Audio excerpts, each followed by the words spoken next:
Hello नमस्कार dear student, welcome to Success Career. आज की इस वीडियो में आप लोग वर्कशॉप कैलकुलेशन साइंस जो कि ITI first year CBT exam के लिए इंपॉर्टेंट क्वेश्चन लेकर आ गया हूँ। ये पार्ट 2 है। ये सभी ट्रेड के लिए कॉमन है और इसमें मैं सभी भारत स्किल और निमी पैटर्न पे आधारित एनसीवीटी और एससीवीटी जिसमें भी आपका एग्जाम है इसी से क्वेश्चन बनते हैं, तो मैं उनका संग्रह लेकर आया हूँ। ये पार्ट 2 है। पार्ट 1 अभी आपने नहीं देखा है तो पार्ट 1 को देख लीजिएगा। ये पार्ट 2 हम लोग स्टार्ट करेंगे, ठीक है। और अभी तक आपने मेरे यूट्यूब चैनल को सब्सक्राइब नहीं किया है तो सब्सक्राइब कर ले कि आने वाली सभी वीडियो की नोटिफिकेशन आपको मिल पाए। पार्ट 1 मैंने ऑलरेडी आप लोगों से डिस्कस कर दिया है। अगर आपने वो सभी नहीं देखे हैं तो लिंक डिस्क्रिप्शन बॉक्स में दे दूंगा, वहाँ से जाकर वो सभी वीडियो सीरियल वाइज देख जाइएगा। देखिए, लास्ट क्वेश्चन हम लोग 10th नंबर का किए थे फंडामेंटल यूनिट्स के बारे में, जो मैं ऑलरेडी आप लोगों को डिटेल से बता दिया था कि 7 तरह के मूल मात्रक होते हैं, फंडामेंटल यूनिट होते हैं। सभी को डिटेल से मैं बताया था। अगर नहीं देखें तो देख लीजिएगा। लेकिन अब इस वीडियो में हम लोग पार्ट 2 को करने वाले हैं 11 नंबर के क्वेश्चन से। 10 तक मैं ऑलरेडी करा दिया हूँ। चलिए 11 नंबर का क्वेश्चन देखिएगा। दिया है, what are the two classification of system of unit. इकाइयों की प्रणाली के दो प्रकार कौन से हैं। अब देखिए, यहाँ पे यूनिट्स मैंने ऑलरेडी आप लोगों को बताया था कि 7 तरह की मूल मात्रक होते हैं। अब यूनिट मतलब इकाइयाँ, राशि क्या होती हैं। सबसे पहले मूल मात्रक होता है। मूल मात्रक ये क्या होता है, फंडामेंटल यूनिट बोलिए या मूल मात्रक बोलिए। ये क्या होता है कि ये किसी अन्य मात्रकों पे निर्भर नहीं रहते, ये स्वयं पे निर्भर रहते हैं, ठीक है। 7 तरह के मूल मात्रक होते हैं जो मैंने ऑलरेडी आप लोगों को बताया था। लंबाई, द्रव्यमान, समय, ताप, पदार्थ की मात्रा, ज्योति तीव्रता, ठीक है, करंट यानी कि एम्पियर में। तो ये सभी मैं बता दिया था। अब यहाँ पे 2 तरह के मूल मात्रकों को पूछ रहा है, तो 2 तरह के होते हैं। मैं आप लोग को फंडामेंटल यूनिट यानी कि मूल मात्रक भी बताया था और डिराइव्ड यूनिट यानी कि व्युत्पन्न मात्रक भी बताया था। मूल मात्रक ये किसी पे निर्भर नहीं रहते और व्युत्पन्न मात्रक जो होते हैं ये किस पे निर्भर करते हैं, मूल मात्रक पे। तो मूल मात्रक कौन कौन से हो गए, लंबाई, द्रव्यमान, समय, ताप, पदार्थ की मात्रा, ठीक है, ज्योति तीव्रता, एम्पियर, ठीक है। तो ये 7 होते हैं। ये 7 आपको याद रखने चाहिए। तो इन्हीं से मिलकर क्या बनता है, जैसे लंबाई मूल मात्रक है, लेकिन लंबाई से हम लोग कोई क्षेत्रफल निकालते हैं। मान लीजिए कि आयत का ही क्षेत्रफल लंबाई गुणे चौड़ाई, तो मीटर गुणे मीटर कर दिए तो ये क्या हो जाएगा, मीटर स्क्वायर। तो मैं बताया था कि ये क्या होती हैं, व्युत्पन्न राशियाँ होती हैं, ठीक है। अब इनके अलावा और भी राशियाँ होती हैं जिसे आपको जानना बहुत इंपॉर्टेंट होता है, जैसे कि पूरक मात्रक, ठीक है। पूरक मात्रक क्या होता है, तो 2 तरह के पूरक मात्रक होते हैं, एक रेडियन और एक स्टेरेडियन। रेडियन किसका मात्रक होता है, तो ये कोण का मात्रक होता है, और स्टेरेडियन घन कोण का। देखिए स्टेरेडियन और रेडियन में क्या है, कोण का मात्रक कोण का मात्रक रेडियन, और घन कोण का मात्रक, घन कोण का मतलब कोई बॉक्स है ना, कोई बॉक्स है, मान लीजिए कि कोई बॉक्स है, तो ये वाला कोण, कोने वाले कोण को क्या बोलते हैं, हम लोग स्टेरेडियन कोण बोलते हैं। जैसे मान लीजिए कि आप किसी रूम में हैं, तो रूम में जो कोने वाला पार्ट है ना, जहाँ पे लंबाई स्टार्ट होता है, चौड़ाई स्टार्ट होता है, और लंबाई, चौड़ाई और ऊंचाई, तो जो कोना वाला पार्ट है वहाँ का जो कोण बनाता है उसी को स्टेरेडियन कोण कहते हैं। नेक्स्ट क्वेश्चन देखेंगे।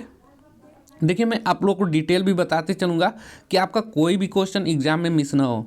12 नंबर का क्वेश्चन दिया हुआ है, 17.49 गुणे 5.2 बटा में 6.5। इसको सॉल्व करने के लिए क्या करना होगा, पहले देखिए इसको, ये दोनों कैंसिल हो जाएंगे 13 से। पहले तो दशमलव हटा लीजिए क्योंकि ऊपर नीचे हम लोग 10 से मल्टीप्लाई करेंगे, तो 17.9 गुणे 52 बटा में 65 हो जाएगा। अब 13 पाँचे 65, 13 चौके 52 हो गया। अब देखिए 5 आ गया, इधर 4 आ गया। अब इसको कटा लीजिए, तो 5 15, ठीक है, 2 दशमलव उतार दीजिए, और 5 चौके 20, 4 और 5 9 45, 5 8 40, इतना आ गया 3.498। अब इसको मल्टीप्लाई करिएगा 4 से, तो क्या आएगा, 4 8 32 के 2 हासिल लगा 3, 4 9 36, 3 39 के 9 हासिल लगा 3, 4 चौके 16, 16 3 19 के 9 हासिल लगा 1, 4 3 12 1 13। यानी कि 13.992, 13.992 कौन सा इसमें करेक्ट आंसर हो जाएगा? तो करेक्ट आंसर हो जाएगा 13.992 आया है, तो डी ऑप्शन यहाँ पे सही हो जाएगा, क्योंकि 13.992 आया है तो 2 ही अंक तक लिया है। हमारा आंसर कितना आया था? 13.992 आया था, तो 2 को छोड़ देंगे, बाकी 2 दशमलव तक, तो हमारा करेक्ट आंसर क्या हो जाएगा? डी हो जाएगा। नेक्स्ट क्वेश्चन देखिएगा।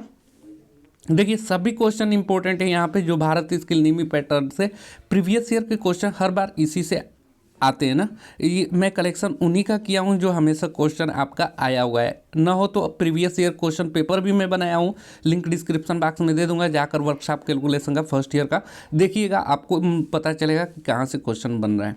नेक्स्ट क्वेश्चन देखिएगा, 13 नंबर दिया है। What is the length of each part in a copper wire of 225 metre long is cut into 900 equal part. यदि किसी 225 मीटर लंबे तार को 900 बराबर भागों में काटा जाए तो प्रत्येक भाग की लंबाई कितनी होगी? देखिए इसको करने के लिए सबसे पहले मान लीजिए कि एक लंबा तार है, इसकी लंबाई कितना है? 225 मीटर, 225 मीटर, और इसे 900 बराबर भागों में छोटे छोटे छोटे छोटे छोटे पार्ट में काटना है। तो बोल रहा है कि एक जो पार्ट होगा, यानी यहाँ से यहाँ तक एक खाने का लंबाई, यानी कि एक पार्ट का लंबाई कितना होगा? तो इसको करने के लिए क्या करेंगे? सबसे पहले 225 बटा में 900 से डिवाइड कर देंगे ना, तो हमारा आंसर क्या निकल कर आएगा? तो 225 में 900 से भाग देंगे तो हमारा जो निकल कर आएगा, देखिए मैं भाग दे रहा हूँ यहाँ पे, 900 भागे 225, ठीक है। अब देखिए 225 900 से जाएगा नहीं, तो हम दशमलव उतारेंगे, दशमलव उतारेंगे तो एक जीरो बढ़ जाएगा। अब कितनी बार जाएगा? तो 9 दूनी 18, 1800 हो जाएगा, ठीक है। अब इसको माइनस कर दीजिए, कितना हो जाएगा? 0 में से 0 5 और 12 में से 8 गया 4, 450। फिर देखिए दशमलव लग गया है ऑलरेडी, तो हम लोग जीरो उतार सकते हैं। अब कितनी बार जाएगा? 5 बार जाएगा, 9 5 45, 4500 कट जाएगा। अब देखिए कट गया ये, तो आपका आंसर क्या आ गया? 0.25 मीटर। तो करेक्ट आंसर क्या हो जाएगा? बी हो जाएगा, 0.25 मीटर एक पार्ट का लंबाई होगा। नेक्स्ट क्वेश्चन देखेंगे। अब देखिए यहाँ पे स्क्वायर रूट निकालना है, कैसे निकालेंगे वो देखेंगे। तो स्क्वायर रूट निकालने के लिए आप 2 विधि अपना सकते हैं, पहला गुणनखंड विधि भी अपना सकते हैं आप, और दूसरा भाग विधि भी। तो हम दोनों तरीके से करेंगे, जिससे कि आपको जिससे भी समझ में आ जाए करेंगे ना, क्योंकि देखिए आपको स्क्वायर रूट ऐसे भी दे सकता है और दशमलव में भी दे सकता है। दोनों हम सीखेंगे यहाँ पे, कि आपका एग्जाम में कोई भी आए, चाहे दशमलव वाला भी ना आए तो भी कर लें, और दशमलव वाला आएगा तो भी कर लेंगे। देखिए नीचे में दशमलव वाला भी आप लोगों को करके दिखाऊंगा। तो मैं बोल रहा हूँ ना, जो आप लोगों को मैं ये डाटा तैयार किया हूँ, ये कंटेंट, इससे बाहर कुछ भी नहीं आने वाला गाइज। मैं सारी चीज़ें कवर करूँगा, आप बस क्या करिए कि वीडियो को पूरी देख जाइए, अगर आपका फर्स्ट ईयर CBT एग्ज़ाम देने वाले हैं तो।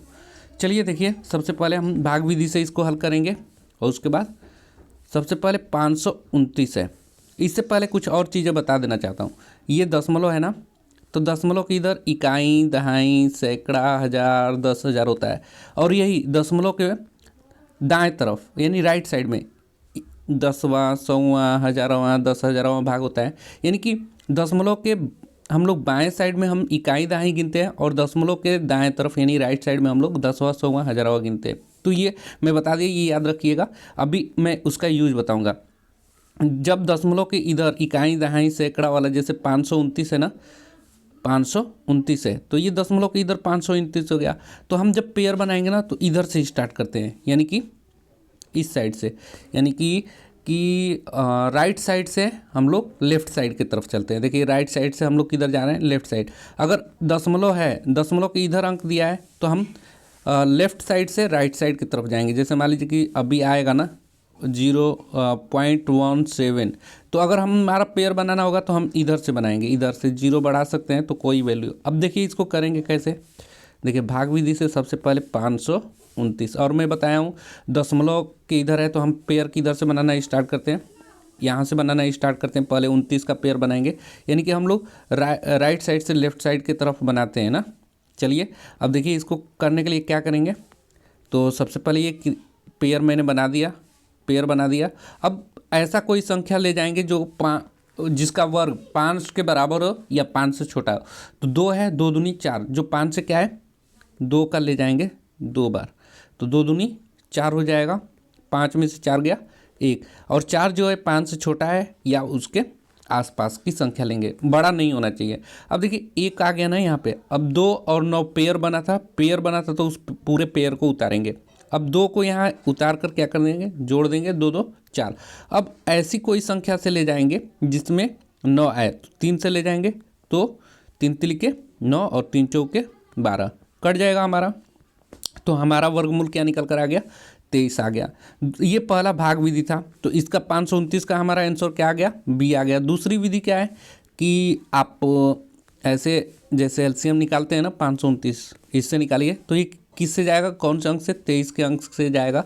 तो 23 और 23 का स्क्वायर क्या होता है, 529 होता है। तो 23 का पढ़ा 23 बार पढ़ेंगे तो जाएगा, अब फिर 23 का करें 23, तो 23 गुणे 23। अब स्क्वायर रूट निकालने के लिए हम लोग पेयर को एक बाहर निकाल देते हैं, तो हमारा आंसर क्या हो जाएगा, स्क्वायर रूट यानी वर्गमूल 529 का बी हो जाएगा। नेक्स्ट क्वेश्चन देखेंगे अब दशमलव वाला। ये क्वेश्चन आप लोग नहीं कर पाते हैं और एग्जाम में अक्सर छोड़ कर आते हैं, लेकिन मैं जो आज समझा दूंगा ना, इसके बाद आप ऐसा क्वेश्चन कभी एग्जाम में छोड़ कर नहीं आएंगे। थोड़ी सी ध्यानपूर्वक इस क्वेश्चन को देखिएगा। मैंने बताया अभी दशमलव के इधर रहेगा तो पेयर किधर से बनाते हैं, जैसे 529 था तो 529 था तो हम लोग इधर से पेयर बनाना स्टार्ट किए थे, राइट साइड से लेफ्ट साइड की तरफ।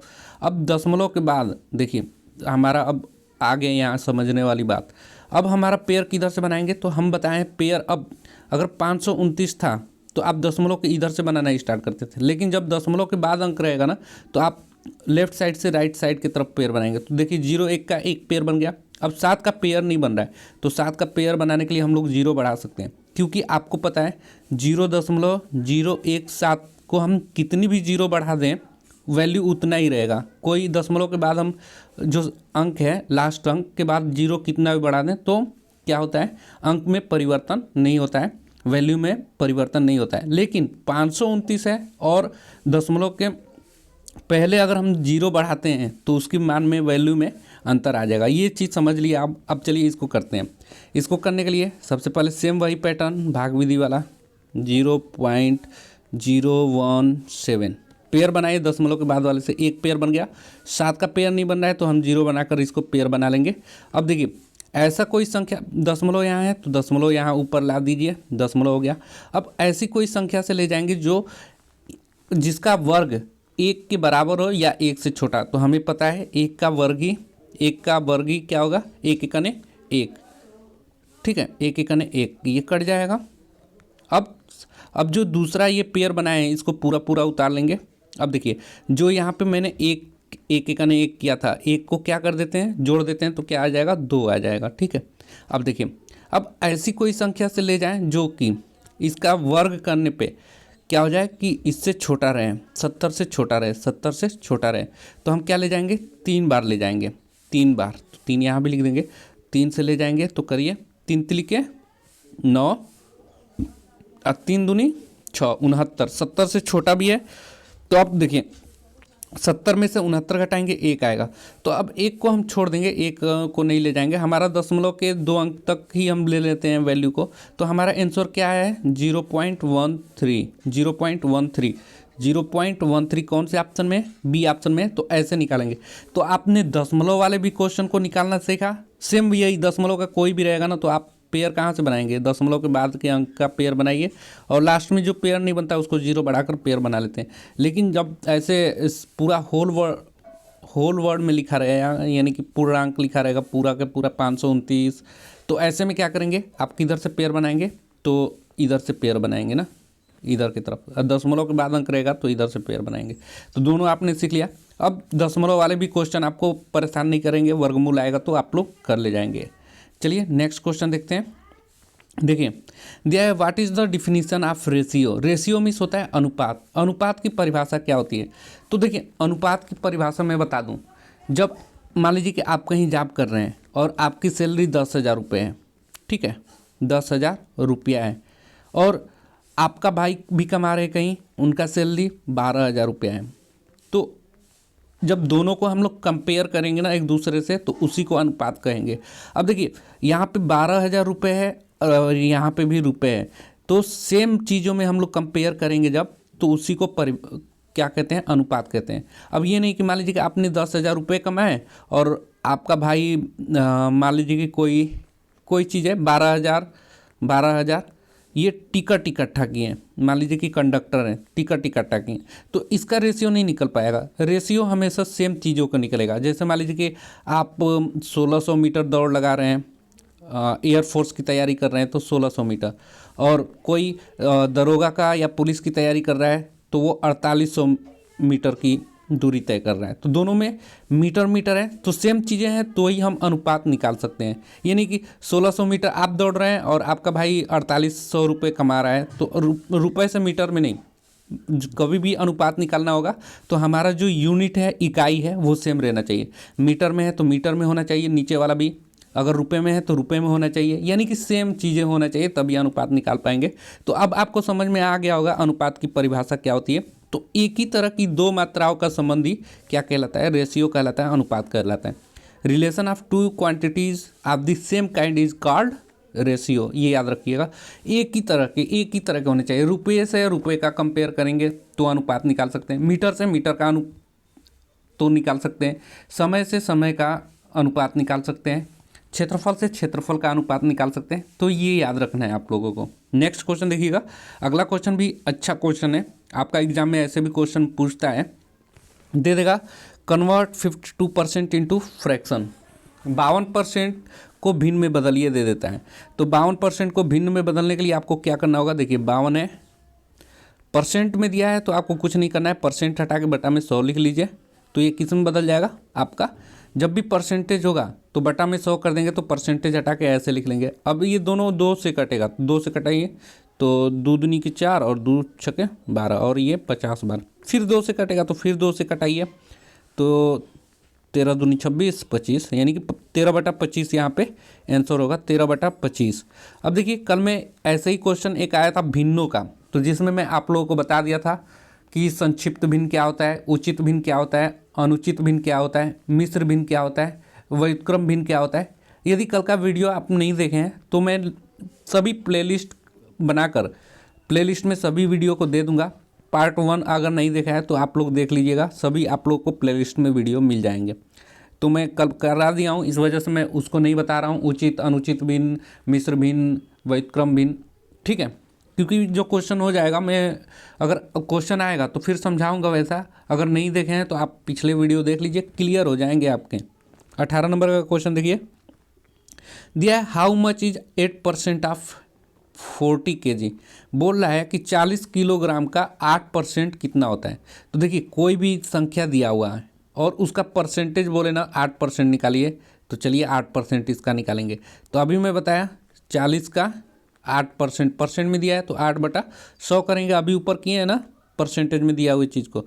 अब देखिए 20 से इसको कटाइए, 20 दूनी 40, 20 5 100। अब दोनों को मल्टीप्लाई करिए, 2 8 16/5, 16/5 निकल कर आ गया। जब 16 को 5 से भाग देंगे तो 5 3 15 और 0.0, 5 दूनी 10, यानी कितना निकल कर आएगा, 3.2 kg निकल कर आएगा। 40 किलोग्राम का 8% कितना आएगा, 3.2 kg। तो 3.2 kg कौन से ऑप्शन में है, बी ऑप्शन में है। करेक्ट आंसर क्या हो जाएगा, बी हो जाएगा। अगला क्वेश्चन देखेंगे, देखिए ये भी क्वेश्चन अच्छा है। दोनों देखिए, दोनों टाइप का क्वेश्चन मैं यहीं पे समझा दिया हूँ, दोनों में डिफरेंट आपको अभी पता भी चल जाएगा। बोल रहा है व्हाट परसेंट ऑफ 80 इज 20। 80 का 20%, 80 का 20 कितना प्रतिशत है। तो देखिए कोई संख्या 80 है, 80 का बोल रहा है कितना परसेंट, यानी कि हम उसको क्या मान ले रहे हैं, x% मान ले रहे हैं। तो x% किसके बराबर होगा, 20 के बराबर होगा। अब हमें पता नहीं है कि 80 का कितना परसेंट 20 होगा, हम निकाल रहे हैं, तो हम x% मान लिया हूँ, तो x को ऐसे ही रहने देंगे, x को इधर ही रहने दीजिए। और इधर ये क्या है 100, इधर भागे तो उधर जाके क्या बनेगा, गुणा बनेगा, तो 20 × 100। और इधर ये 80 इधर गुणा में है तो उधर जाके क्या बनेगा, भाग बन जाएगा, तो बटा में 80। अब 20 से कटा दिए 20 चौके 80, और 4 से 100 कितने बार में जाएगा, 25 बार में जाएगा, यानी कि x की वैल्यू कितना आ गया, 25%, ठीक है। यानी कि अब देखिए 80 का 25% आपका क्या होगा, 20 होगा। 80 का 25% ही 20 होगा। निकाल कर देख लीजिए, 80 का 25%, तो 25/100, 25 से कने 25, 25 चौके 100 और 4 दूनी 8, 20 निकल कर आ गया ना। तो यही क्वेश्चन था। तो 80 का कितना परसेंट 20 हो रहा है, तो 25% हो रहा है। अब यहाँ दशमलव में दिया है तो देखिए 25% लिखिए, 25% लिखिए, या 25 को आप लोग क्या लिख सकते हैं, 25/100 लिखेंगे, परसेंटेज को जब हम कन्वर्ट करेंगे। अब 100 से जब भाग देंगे तो कितना आएगा, 0.25, ठीक है, यानी कि 10वां 100वां, तभी तो 100 होगा, यानी कि करेक्ट आंसर सी हो जाएगा। तो ये दशमलव में कन्वर्ट भी कर दिया है, तो आप कन्वर्ट कर लेंगे। अब कुछ और भी चीज़ें मैं यहाँ पे डिटेल बता दे रहा हूँ। यहाँ फ्रैक्शन होगा और यहाँ डेसिमल होगा, यानी दशमलव वाला। जब भी आपको भिन्न में दिए, जैसे अभी भिन्न क्या आया 25%, यानी कि 25/100 लिख सकते हैं। और डेसिमल में जब कन्वर्ट करना होगा तो आप लोग सिर्फ भाग दे देंगे तो 0.25 आ जाएगा, ठीक है। और तो ये था इम्पोर्टेंट। चलिए आगे का क्वेश्चन देखेंगे। 20 नंबर दिया है, what is the ratio of 4 kg to 800 gram. अब देखिए यहाँ पे अभी रेशियो आप लोग पढ़े हैं, रेशियो अभी आप लोग परिभाषा क्या पढ़े, एक ही तरह के यूनिट होनी चाहिए, एक ही तरह की इकाई होनी चाहिए, लेकिन यहाँ पे तो किलोग्राम है और ग्राम है। खैर ये एक ही कैटेगरी में है, तो हम सबसे पहले या तो किलोग्राम को ग्राम में बदलेंगे या ग्राम को किलोग्राम में बदलेंगे। एक ही तरह के होने चाहिए। किलोग्राम है तो किलोग्राम से ही हम तुलना करेंगे, ग्राम है तो ग्राम से तुलना करेंगे। तो हम यहाँ किलोग्राम को ग्राम में बदल लेंगे। तो आपको पता है 4 किलोग्राम, 1 किलोग्राम में कितना होता है, 1000 ग्राम होता है, तो ये कितना हो जाएगा, 4000 ग्राम हो जाएगा, ठीक है। कितना हो गया, 4000 ग्राम। और 800 ग्राम से तुलना करना है तो 800 ग्राम से क्या करिए, भाग दे दीजिए। देखिए ग्राम में ग्राम से हो जाएगा, क्योंकि देखिए और एक चीज़, ग्राम से ग्राम कट जाएगा तो रेशियो की जो यूनिट होती है कुछ भी नहीं होता है, यानी कि उसकी इकाई कुछ भी नहीं होता है, ठीक है। तो अब इसको आप लोग डिवाइड करिए, 00 से 00 कट जाएगा और 8 5 40, यानी कि 5/1 आएगा, जिसे हम 5:1 भी कह सकते हैं, ठीक है। तो 5:1 कौन से ऑप्शन में, ए ऑप्शन में। इस प्रकार हमने 20 क्वेश्चन आप लोगों को करा दिए, पार्ट 2 भी करा दिया। पार्ट 3 हम लोग करेंगे और भी डिटेल के साथ पढ़ेंगे कल के वीडियो में। तो आप लोग यदि चैनल को सब्सक्राइब नहीं किए तो सब्सक्राइब कर लें कि पार्ट 3 की नोटिफिकेशन आपको मिल पाए। और आपने अभी पार्ट 1 नहीं देखा है तो पार्ट 1 देख लीजिएगा, क्योंकि उसमें भी बहुत से इंपॉर्टेंट क्वेश्चन कराया है। यदि आपका वो छूट जाता है एक भी सीरीज, तो हो सकता है कि एग्जाम में हो सकता है उसी से क्वेश्चन आ जाए। तो सभी क्वेश्चन यहाँ पे हमने मोस्ट इंपॉर्टेंट क्वेश्चन निमी पैटर्न भारत स्किल के लाए हुए हैं, जो कि अक्सर एग्जाम में पूछे जाते हैं, ठीक है। तो आज के लिए वीडियो में इतना ही। वीडियो हेल्पफुल लगेगा तो लाइक कर दीजिएगा, और चैनल पे पहली बार होंगे तो चैनल को सब्सक्राइब कर दीजिएगा। और किसी तरह की क्वेरी हो, आपको इसमें कोई क्वेश्चन नंबर समझ में नहीं आया है तो आप मुझे कमेंट बॉक्स में बता देंगे, क्योंकि अगला जो वीडियो बनाऊँगा मैं पहले उसको क्लियर करवा के ही मैं आगे बढ़ूँगा, ठीक है। तो चलिए आज के लिए इतना ही रखते हैं। हाँ, और एक छोटी सी रिक्वेस्ट है गाइज, यदि आपका कोई भी फ्रेंड होंगे जो वर्कशॉप कैलकुलेशन फर्स्ट ईयर का पढ़ना चाहते होंगे तो उनके तक ये वीडियो पहुंचाइए। अपने ITI की ग्रुप है उसमें एक बार शेयर कर दीजिए। आपका शेयर और लाइक ही हमारा मोटिवेशन होता है। Thanks for watching this video guys. मिलेंगे नेक्स्ट वीडियो में, तब तक के लिए बाय।